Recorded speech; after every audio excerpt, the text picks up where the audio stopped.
When the Khmer Rouge took control of Cambodia in April 1975, they did not announce a new government.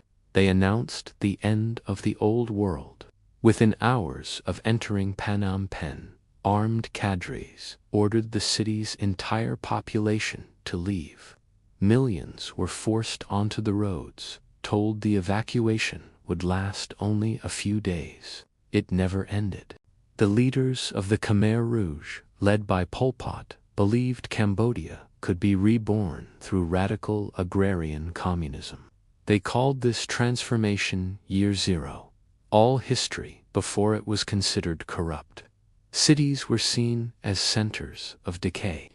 Education, religion, markets, and private property were declared enemies of the revolution. Money was abolished. Banks were destroyed. Schools were closed. Hospitals were emptied. Families were separated and reorganized into labor units. Children were placed under the authority of the state. Loyalty to family was replaced with loyalty to the party, known simply as Angkar. Based on survivor testimony and historical documentation, daily life became a cycle of forced labor, hunger, and fear. People worked long hours in rice fields and construction projects with minimal food. Medical care was nearly non-existent. Exhaustion and malnutrition weakened entire communities.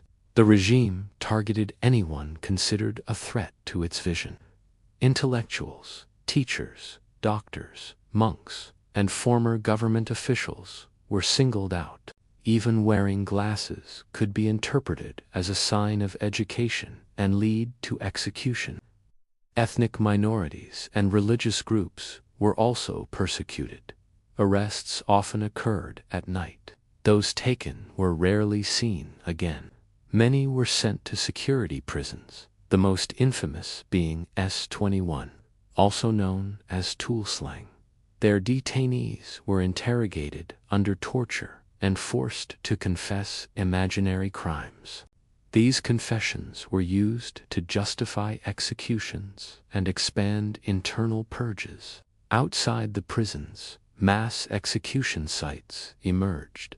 These locations, later known as the killing fields, were scattered across the country.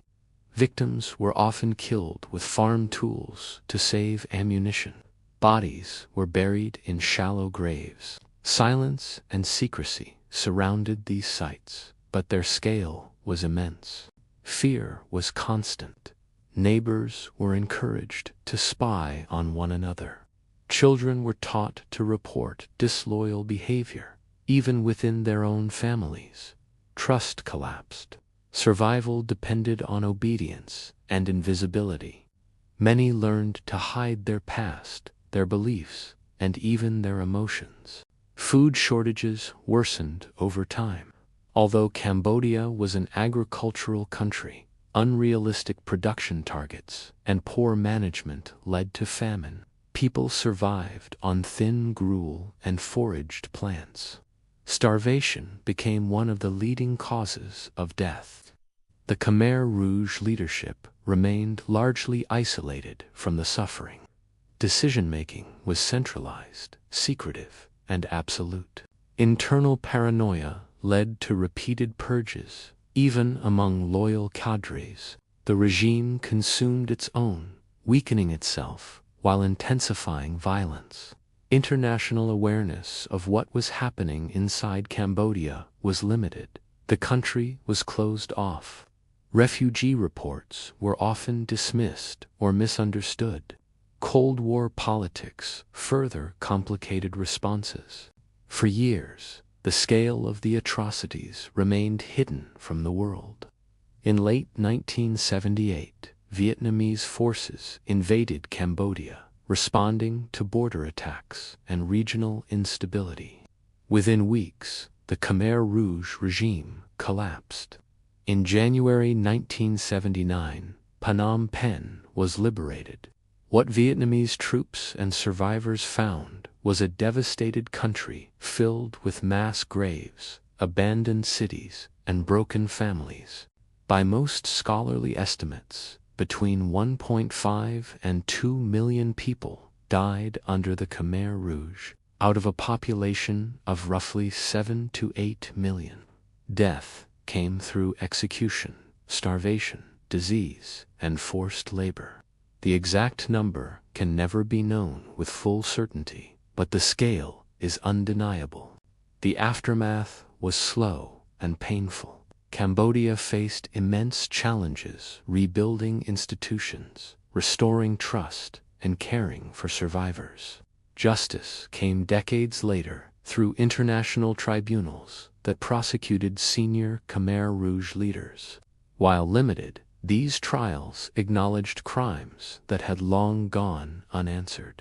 The Khmer Rouge period stands as one of the most extreme examples of ideological violence in modern history. It shows how radical ideas, when enforced without restraint, can erase entire societies. Cambodia did not simply lose lives during these years. It lost memory, continuity, and generations of knowledge. The story of life inside the killing fields is not only about death, it is also about endurance. Survivors carried their experiences forward, rebuilt families, and reclaimed culture piece by piece. Cambodia's recovery remains ongoing, shaped by remembrance and resilience.